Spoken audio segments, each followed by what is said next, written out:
بۆیە عەزمان کرد بۆ وەڕستەبوونی خۆمان و بەردەوانی و دوورتیندان بە وەسعەکە چەند هاوڕێیەکمان ئەمشان چێشتنەوە شانۆیەکی هونەریانە پێشکەش بۆ دەکەن کە دەلالەتە لەسەر يا خوێندن و دەرماڵە يا خوێندن و دەرماڵە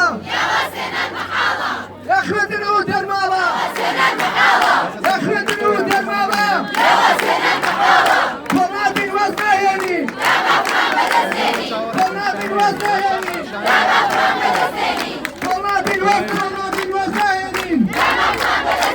تۆنابین وەزنایەنی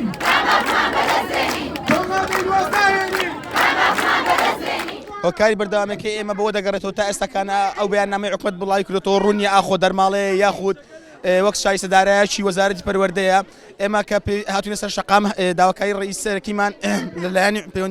پەیوەندیدار و حکومەتەوەی کە دەرماڵە بە خوێندکاران سەرف کاتن لەبەرەوەی بەڕاستی حاڵی قوتابیانی زانکۆ بە شێوەیەکی یەکجار و بەرچاو خراپ بووە ئێمە بە هیچ شێوەیەکی خۆپیشاندانەکەمان ڕاناگرین تاوەکو حکومەت بەیاننامەیەشتر دەرنەکاتن یەکلایی کاتەوە بۆ ئێمەی خوێندکار و هەم بۆ کۆمەلگایەکەمان ئاخۆ ئەو شایستەدارایی استەفی کرد دەرماڵەیە یاخود تەنها بۆ کەموکورەکانی زانکۆیە طبعاً ئێمە بەشدار بووین لە منۆکو خۆمە وەکو نوێنێریش بێلایەن دەنجی هاوڕێیان بەشداریم کردو لە کۆبوونەوەکەی پاڤێڵ تاڵەبانی سەرۆکێشی نیشتیمانی کوردستان وەکو نوێنێرێکی بێلایەن و پێوەنی بێ حیزبێکەوە نییە چەند داواکاریێکمان نووسی بوو کە نزیکەی لە 15 خاڵ بۆ 19 خاڵ خۆی دەگرتەوە ئەو هاوڕانەی کە لەگەڵم بەشداری کردبوون لە کۆبوونەوەکەدا دیارە ئەوڕۆ تۆزێک پێش ئێستا چەند دقیقەی پێش ئێستا تەلەفۆنیان بۆ کراوەتەوە کە گوایە نوێنەرەکانیان دێن بۆ دەرخستە و ئەو کەموکورانەی کە لە داخلی لە زانکۆکان هەیە بەڵام تا ئێستاکانە هیچ وەڵامیشی دەرماڵە بۆ ئێمەی خوێندکاران نەگەیشتووە و ئێمە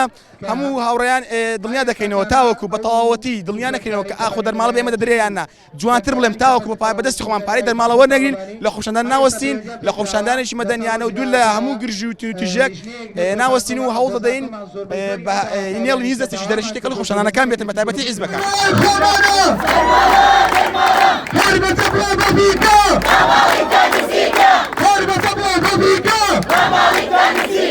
هربة بلا بيكا پێویستە ئێمە ئارام بگرین بۆ بەدەستێنانی مافەکانمان شۆڕش بەپەلە ناکرێت کەوایە هەستی داد و دەست پێەکەین زۆر باشە چەند زووتر دەست پێ بکەین باشترە کەوایە هەر هەمومان بە دروشمی شۆڕش بۆ گەل هیوایە هێزمان وەگرە شەبایە شۆڕش بۆ گەل هیوایە هێزمان وەگرە شەبایە